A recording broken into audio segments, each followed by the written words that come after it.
আসসালামু আলাইকুম বন্ধুরা, আজকের এই ভিডিওতে আমি আপনাদেরকে দেখাবো কিভাবে সহজ কৌশলে সুন্দর কদম ফুল আঁকবেন এবং এটাতে রং করবেন। তো বন্ধুরা, অনেকেই মনে করে কদম ফুল আঁকা অনেক কঠিন, কিন্তু মোটেও কঠিন না।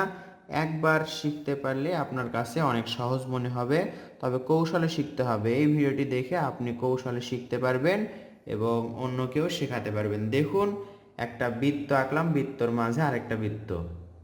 যেরকম করে আমরা বৃত্ত আঁকলাম তার একটু নিচে দেখুন আমরা আরেকটা বৃত্ত আঁকছি।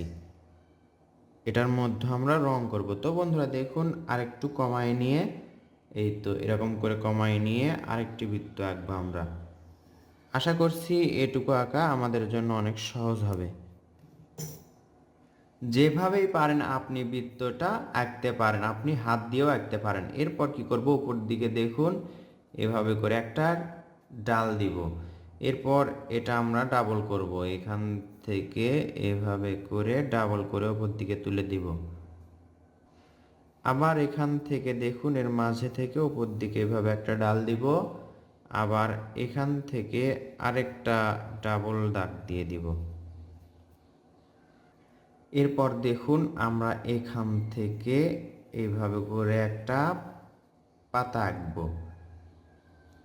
আবার কি করব, এখান থেকে একটু নিচে থেকে আরেকটা ডাল দিব। এটা এই সোজা বরাবর এদিকে আসবে। আবার এখান থেকে এদিকে একটা ডাল দিব। এটা কোথায় আসবে দেখুন, এই সোজা আসবে। আবার কি করব, এখান থেকে আমরা ডাল দিব,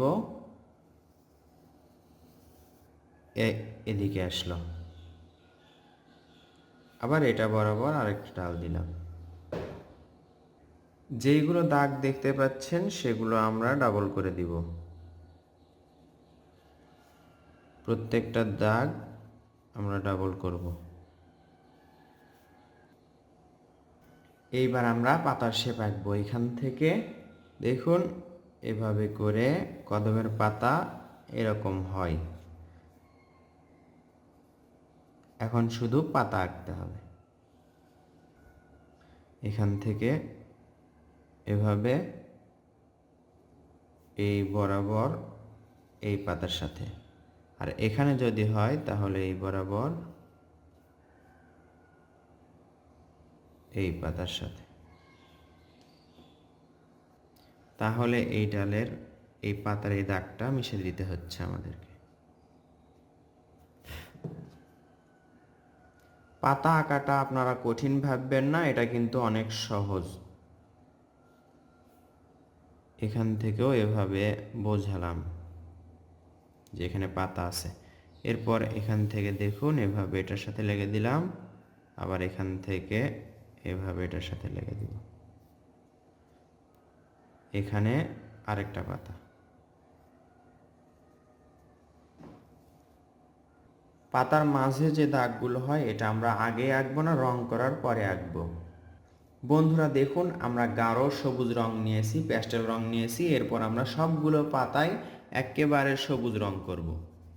গাঢ় সবুজ রং একেবারে সবগুলো পাতায় করব। দেখতে পাচ্ছেন পাতা, ডাল, বোটা সব কিছুতেই আমরা একেবারে গাঢ় সবুজ রং করেছি। মাঝে মাঝে যদি এরকম তার থেকে একটু হালকা সবুজ রং এর মাঝে মিশে দিতে পারেন তাহলে একটু সুন্দর লাগবে। দেখুন একটু হালকা সবুজ রং মেশালাম, নিচের দিকে আমি রঙের সাথে মিলে দেওয়ার চেষ্টা করছি। চাইলে করতে পারেন, আর যদি না চান তাহলে ওইভাবেই রাখতে পারেন। শুধু সবুজ রং দিয়ে আপনি পাতাগুলো রং করতে পারেন।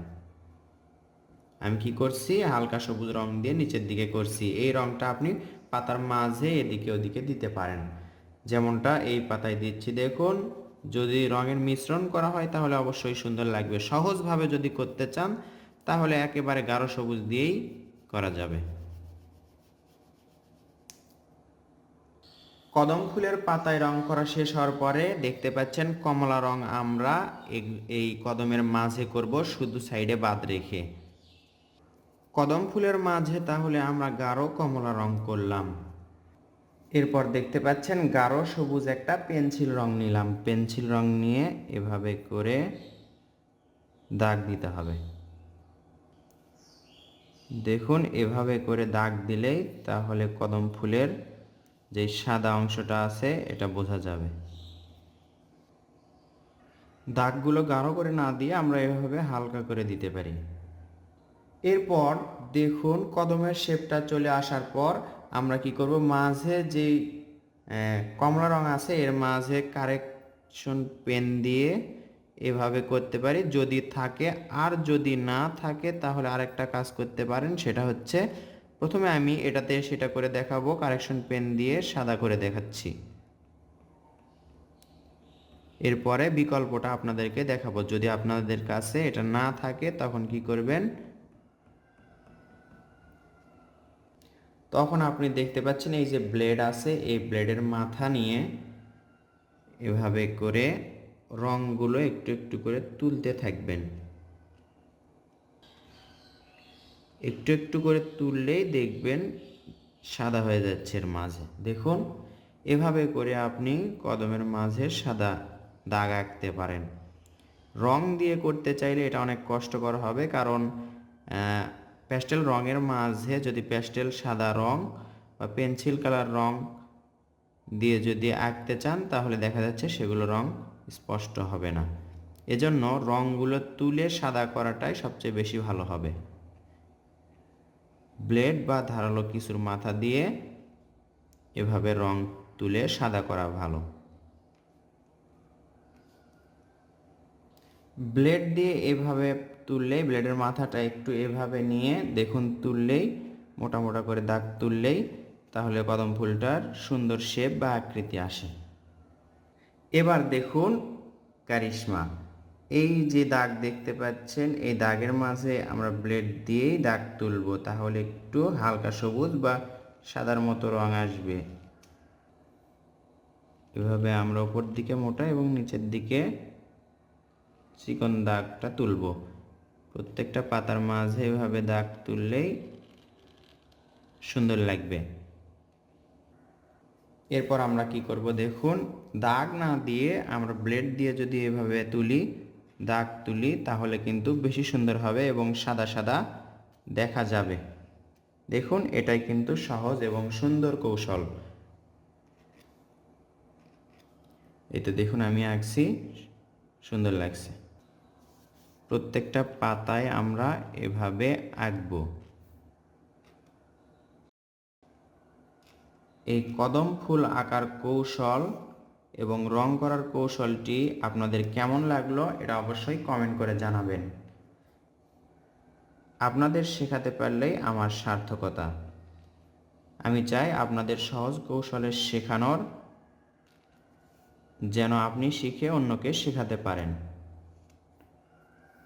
আশা করছি এই কৌশলটি আপনাদের অনেক ভালো লাগবে। নতুন হয়ে থাকলে সাবস্ক্রাইব করবেন আর বন্ধুদের মাঝে এই ভিডিওগুলো বেশি বেশি শেয়ার করবেন যেন অন্যরাও শিখতে পারে।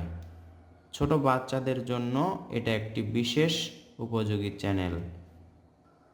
কষ্ট করে হলেও একটু কমেন্ট করে জানাবেন ভিডিওটি আপনাদের কেমন লাগলো।